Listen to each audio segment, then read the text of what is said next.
Executive authority is great because you can do it quickly, you can do it fast. I'm just worried in 4 years when President Trump leaves office, and it's not a Republican and a conservative that has an enforcement mindset, what is that border going to look like? And so that's where I would push the Republican Congress to do, obviously we can get a lot of infrastructure. I know we're building wall. There's a maritime buoy going in South Texas. There's a lot of stuff that President Trump's doing today.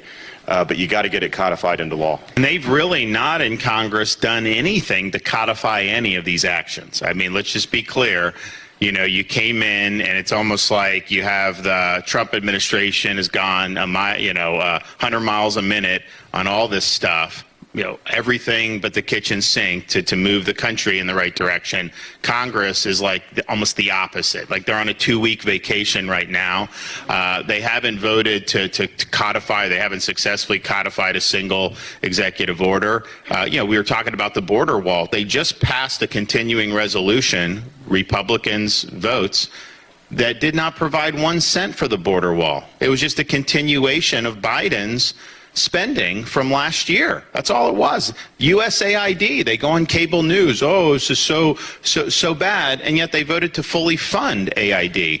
Now, President Trump's not going to probably allow some of these grants to go out, which is great, but why wouldn't Congress at least do that? I mean, DOJ is doing all this stuff. So I think that they've not shown any inclination to do what Chad is saying needs to be done. And what will happen is you will absolutely see all that go up in smoke if a new president comes in 29 that doesn't agree with these policies. It'll happen like that. So, you got to start to think strategically. You got to start to think more long term, and it's great to see what's happened at the border for it to go down by 96, 98%, whatever, in 2 months when they said you needed some convoluted bill to be able to secure the border. That was obviously a lie, but it's been proven to be a lie.